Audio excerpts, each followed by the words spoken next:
E parte disso é aprender a ser um líder.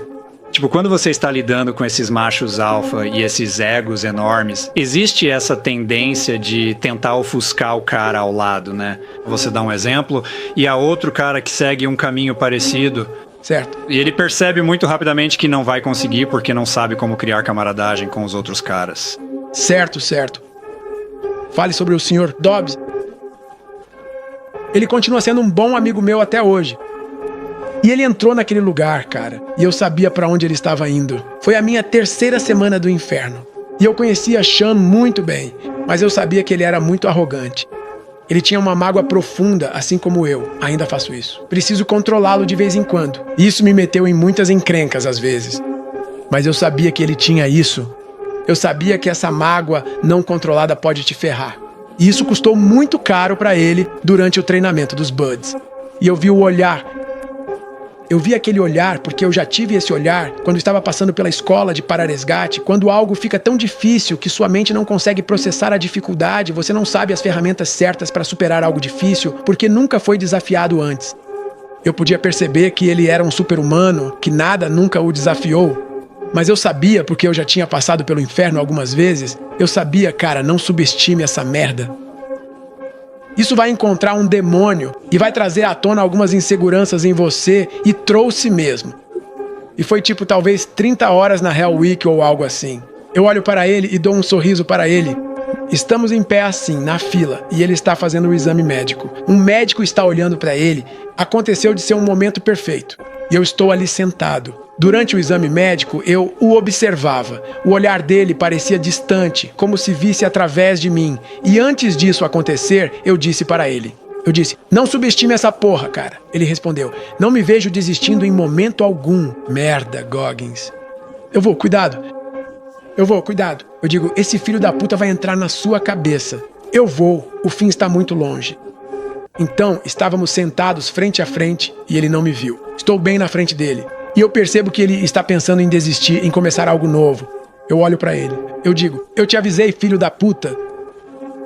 Eu te avisei, filho da puta. De repente, cara, um carro encosta e ele saiu. Toca o sino. Ele toca o sino e desiste. Mas ele é um ser humano incrível, um cara duro pra caramba. Isso não faz de você...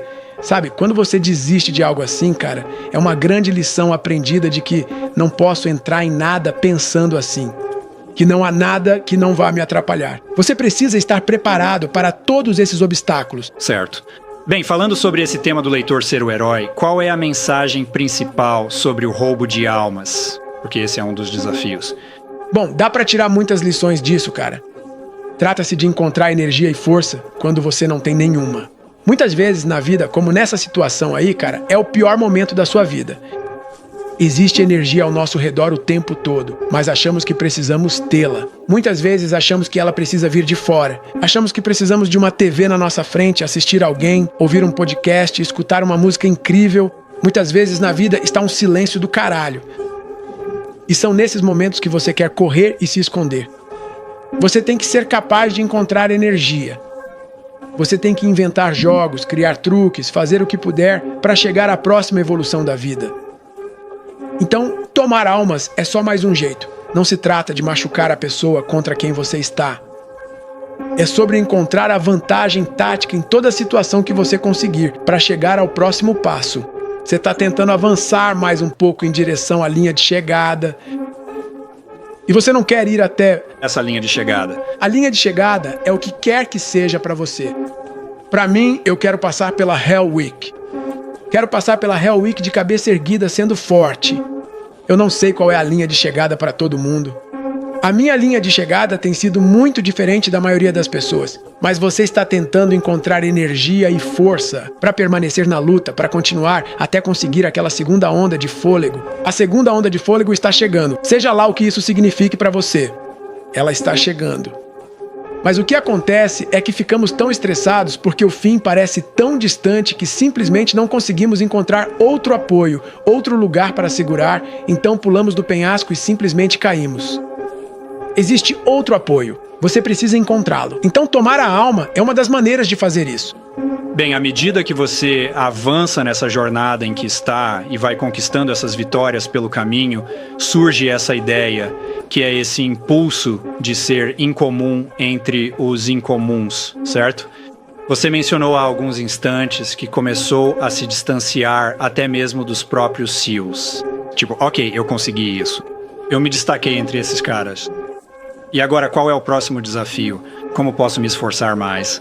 Tipo, quais são as outras circunstâncias? Eu consigo me imaginar como o cara mais durão do planeta, e esse era o impulso principal por trás de tudo isso, né? Certo. Então explique isso um pouco melhor. Então, pra mim, foi por isso que eu quis me tornar um SEAL da Marinha. Eu queria que as pessoas me desafiassem a sair da minha zona de conforto todos os dias. E eu achei que essa seria a melhor plataforma possível pra isso. Esses caras, as histórias que eu vi depois do Buds, só fica mais difícil. E eu não via dessa forma. Porque o Buds é só pra se tornar o CEO. Sim. Tipo, meu Deus, eu nem consigo imaginar o que diabos vai acontecer. Mas o que acontece com muita gente, não com todo mundo, não posso falar por todos, eu não conheço todo mundo. Budweiser destrói as pessoas a tal ponto que você não quer ser destruído daquela forma novamente. Pra mim, esse foi exatamente o ponto de partida da minha jornada na vida. Esse foi o ponto de partida pra mim. Pra muita gente, é a linha de chegada. E eu não vi as coisas dessa forma pra mim. Então foi aí que comecei a me tornar incomum entre pessoas incomuns, foi quando percebi que você coloca pessoas em um pedestal que não deveria. Que você precisa entrar lá e analisar as pessoas por si mesmo. Ver quem você é. Lá vi que são pessoas normais, só que melhores que outras. Elas conseguem passar por isso. Eu conheço muita gente que consegue passar pelo treinamento dos Navy SEALs. Mas, sabe, existe muito mistério por trás disso. Por trás de todas essas coisas. E conforme você vai passando por isso e começa a desvendar um pouco, percebe que há muitos caras duros, mas, sabe, eu queria mais. Eu queria mais. E essa é a sua força em certos aspectos. É um superpoder que você tem, mas também é o seu calcanhar de Aquiles. Com certeza, com certeza. Eu também falo muito sobre isso no livro. Uma coisa que me prejudicou muito foi achar que todo mundo queria a mesma coisa que eu queria. E que todo mundo quer a mesma coisa que você, porra, quer. Todo mundo quer acordar às 4 da manhã, se desafiar e descobrir mais sobre si mesmo e coisas assim. E eu pensei que as focas tivessem feito isso. Quase ninguém, sim.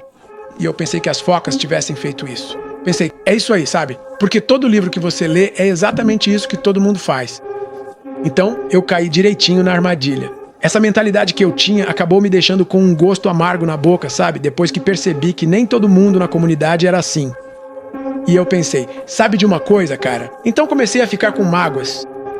Eu tinha meu próprio esquema, fazia as coisas com alguns caras, treinava sozinho, fazia minhas próprias coisas. E quando você começa a fazer esse tipo de coisa, começa a se afastar das pessoas, sabe? E eu já era diferente do jeito que eu era. Sabe, mesmo que eu não fizesse isso, eu já cheguei sendo muito diferente. Tipo, eu falo para as pessoas, eu fazia parte das equipes dos Navy SEALs. Eu não fazia parte da Irmandade. Você não sai pra festejar no final da noite? No final da noite? Não, isso não sou eu. Isso nunca foi comigo, na verdade. Tipo, se eu estivesse na faculdade, se eu não fosse de uma grande fraternidade, eu não conseguiria fazer parte de uma fraternidade, cara. Eu nunca entraria pra uma fraternidade. Jamais. Eu diria, tipo, foda-se todo mundo, cara. Eu tenho meus próprios problemas por aqui, cara. Vai se fuder. Esse sou eu. Eu não gosto de fraternidades. Então, falando por mim, quando você entra para as equipes SEAL, você está entrando para uma grande fraternidade. Então eu já estava de saco cheio. Então quando você estava de saco cheio, sem vontade de sair, eu não fui um babaca. Eu faço as minhas próprias coisas. Esse sou eu.